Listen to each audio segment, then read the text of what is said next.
السلام علیکم ناظرین.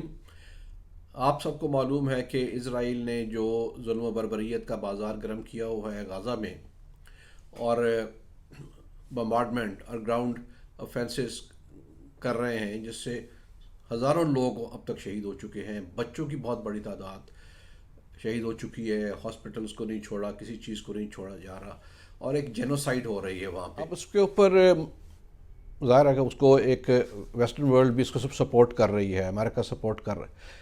تو مسلمانوں کی اتنی بڑی تعداد ہے، ان کی سپورٹ کا عالم وہ نہیں ہے جو ہونا چاہیے، اگرچہ تمام اس پہ تعصب کا اظہار کر رہے ہیں.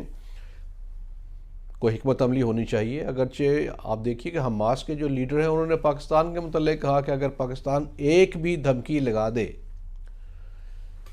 اسرائیل کو تو وہ دبک کے بیٹھ جائے گا. یعنی انہیں توقعات تو ہے پاکستان سے، لیکن طریقہ کار تو یہ نہیں ہے کہ کوئی سنگل آؤٹ ہو کے ایسے کیا جائے. اس کے لیے ضرورت اس بات کی ہے کہ تمام جو امہ ہے وہ اکٹھے ہوں ممالک. آپ دیکھیے کہ یہاں پہ مسئلہ حق خود ارادیت کا بھی ہے، ظلم و بربریت بھی ہو رہی ہے، سب کچھ موجود ہے، لیکن اصل جو چیز ہے جس کے اوپر مسلمانوں کے لیے ریلنگ پوائنٹ بن سکتا ہے وہ ہے مسجد اقصیٰ. مسجد اقصیٰ کی جو اہمیت اور حرمت مسلمانوں کے لیے ان کے بلیف کا حصہ ہے کہ حضور نبی اکرم صلی اللہ علیہ وسلم اس جگہ سے شب معراج میں پہ تشریف لے گئے تھے.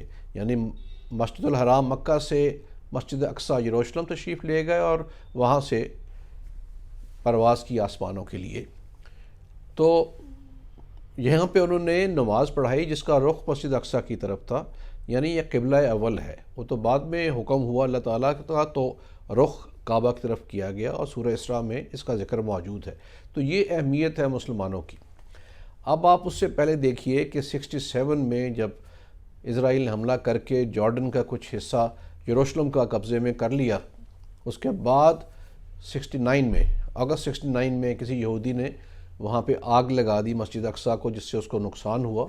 تو تمام مسلمانوں میں آگ لگ گئی، تمام ممالک میں آگ لگ گئی، اور سعودی کنگ فیصل کے تجویز پر اسلامی کانفرنس سمٹ کانفرنس بلائی گئی، اسلامی سربراہی کانفرنس بلائی گئی، اور صرف اسی مسجد اقصیٰ کے لیے. تو مراکش کے بادشاہ جو تھے شاہ حسن ٹو، انہوں نے کہا کہ یہ مراکش میں میزبانی کروں گا. رباط میں کانفرنس ہوئی 3 روزہ 22 سے 25 سپٹمبر 1969 میں. پاکستان نے بھی اس میں شرکت کی، یحییٰ خان پریزیڈنٹ تھے اس وقت. اور وہاں پہ تمام مسلمان ممالک 25 ممالک کے سربراہان آئے وہاں پہ، اور انہوں نے صرف ایک پوائنٹ پہ مسجد اقصیٰ کی بے حرمتی یہ قابل برداشت نہیں، اور اس کا خاطر خواہ نتیجہ نکلا اور آپس میں ایک اتحاد پیدا ہوا.